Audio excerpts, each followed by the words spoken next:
کہ صوبائی اور قومی اسمبلیوں کی ڈیزولوشن کے بعد پاکستان کا جو سیاسی منظرنامہ ہے اس پہ مسلسل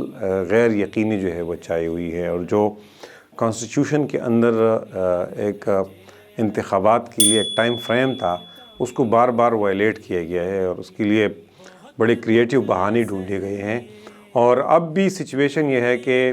الیکشن کمیشن کے اعلان کے باوجود بھی سیاسی ایکٹیویٹیز جو ہے وہ اپنی پوری آب و تاب کے ساتھ شروع نہیں ہو پا رہی ہے، اور جو سیاسی فضا ہے اس کے اندر ایک جمود اب بھی باقی ہے، کیونکہ لوگ اب بھی سمجھتے ہیں کہ جب تک ایگزیکٹلی شیڈول اناؤنس نہیں ہوتا ہے، تاریخ کی بجائے شیڈول اناؤنس نہیں ہوتا ہے، اور باقاعدہ امیدوار نامینیشن پیپرز جمع نہیں کرتے ہیں، کانسٹیچوئنسیز کی ڈیلیمیٹیشن جو ہے وہ فائنلائز نہیں ہوتی ہے، تو جو ایکٹیویٹی ہے وہ پوری کل کی شروع نہیں ہوگی۔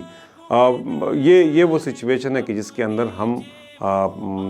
کام کر رہے ہیں۔ جماعت اسلامی ویسے اس حوالے سے منفرد ہے کہ جماعت اسلامی نے اپنے کینڈیڈیٹس بھی فائنلائز کی ہوئی ہیں۔ مثلا میں آپ کو بتاؤں کہ ہمارے 115 صوبائی اسمبلی کی سیٹیں ہیں، تو ابھی تک کوئی 98 پہ ہم اپنے کینڈیڈیٹس نامینیٹ کر چکے ہیں۔ 45 قومی اسمبلی کی سیٹیں ہیں، تو 45 میں کوئی 38-39 پہ ہم لوگوں کو نامینیٹ کر چکے ہیں۔ ہم اپنے فیلڈ کے اندر جلسے کر چکے ہیں، ملاکنڈ میں بڑا جلسہ کر دیا ہے، بنوں کے اندر جلسہ ہوا ہے، پشاور کے اندر ایکٹیویٹی ہوئی ہے، مردان میں ہوئی ہے، چرسدہ میں ہوئی ہے، کرک میں ہوئی ہے، ڈی خان میں ہوئی ہے۔ یعنی کوئی ایک ضلع ایسا نہیں رہا، بنیر، اپر دیر، لوور دیر، باجوڑ، ہر ضلع کے اندر بڑی ایکٹیویٹی ہم نے کر دی ہے۔ لیکن ہم چاہتے ہیں کہ اگلے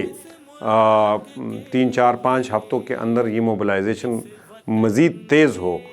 اور یہ جو انسرٹنٹی ہے اس انسرٹنٹی سے اپنے کارکن کو نکالے۔ ہم نے جماعت اسلامی نے اس حوالے سے اپنا منشور بھی دیا ہے، اس منشور کو ہم فردر امپروو کر رہے ہیں، اور اس منشور کو ہم تھرو ڈیجیٹل پلیٹ فارمز بھی کمیونیکیٹ کریں گے، اور اس کے جو ہارڈ کاپیز ہے، بڑے ورژن، سمارٹ ورژنز لاکھوں کی تعداد میں، یعنی ہم نے ایک فیصلہ کیا ہے کہ ہم الیکشن سے پہلے ایک بڑا جلسہ کریں گے، تو اس میں کوئی 15 لاکھ لوگوں تک فزیکلی اس منشور کے جو سمارٹ ورژنز ہے وہ پہنچائیں گے۔ تو لوگوں کے ساتھ ایک رابطہ ہم قائم کر رہے ہیں، ان کو کنیکٹ کر رہے ہیں، اور ان کا جو کانفیڈنس اور ٹرسٹ لیول ہے جو کہ مسلسل سیاسی غیر یقینی کی وجہ سے گر چکا ہے، ہم اس کو اٹھانا چاہتے ہیں۔ میں اس پہ یہ بھی کہنا چاہوں گا کہ جماعت اسلامی اس پوزیشن میں ہے کہ اپنے آپ کو صوبے کے اندر متبادل قیادت کے طور پہ پیش کرے، کیونکہ پی ٹی آئی کی 10 سالہ حکومت میں لوگوں نے دیکھ لیا، اور 10 سال کے اندر ایک بہت بڑا ریولوشن اور انقلاب آ سکتا ہے، لیکن 10 سال کے اندر خیبر پختونخوا کی حالت نہیں بدلی، بلکہ حالت یہ ہے کہ اس وقت خیبر پختونخوا جو ہے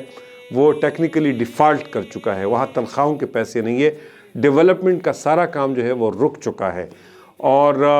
اس سے پہلے پیپلز پارٹی بھی خیبر پختونخوا کے اندر حکمران رہی ہے، اے این پی جو ہے وہ حکمران جماعت رہی ہے، جے یو آئی حکمران جماعت رہی ہے، مسلم لیگ نون حکمران جماعت رہی ہے۔ بڑے پولیٹیکل پارٹیز میں، قابل ذکر پولیٹیکل پارٹیز میں صرف جماعت اسلامی ایسی پولیٹیکل پارٹی ہے جو کہ ڈرائیونگ سیٹ پہ نہیں رہی ہے۔ تو اس لیے ہم یہ دعویٰ کرنے میں حق بجانب ہے کہ جو ہمارا پاکستان کے اندر خدمات کا ایک ریکارڈ ہے، ہمارے اگر کوئی ہمیں صوبے کے اندر وزارتیں ملی ہے، منتخب حیثیت ملے ہے، اس میں جو پرفارمنس کا ہمارا ریکارڈ ہے، اس ریکارڈ کو دیکھ لیا جائے، اور یا اس کو دیکھ لیا جائے کہ ہم نے جو قومی وسائل ہے اس میں خیانت نہیں کی ہے، ہمارے لوگ کلین رہے ہیں، یا ہمارے ڈیموکریٹک سٹرکچر کو دیکھا جائے، یا ہماری جو الخدمت فاؤنڈیشن کے پلیٹ فارم سے ہم حکومت میں نہ ہوتے ہوئے بھی ہیلتھ، ایجوکیشن اور تعلیم اور قدرتی آفات کے اندر جو پرفارم کر رہے ہیں، ہماری ساری ایکسپیرینس کو بنیاد بنا کے اگر صوبہ خیبر پختونخوا کے اندر ہمیں موقع ملتا ہے تو خیبر پختونخوا ایک وسائل ریسورسز رچ صوبہ ہے، یعنی نیچرل ریسورسز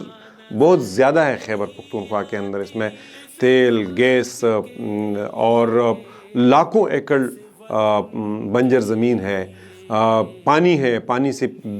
کوئی 40,000 میگا واٹ کے اراؤنڈ بجلی پیدا ہو سکتی ہے. ٹورزم ہے, لائیو سٹاک ہے, مائنز اینڈ منرلز ہے, اور اس طرح ٹیمبر جو ہے بہت بڑے پیمانے پہ, جنگلات ہے. اور اس طرح یعنی اللہ تعالیٰ نے خیبر پختونخوا کو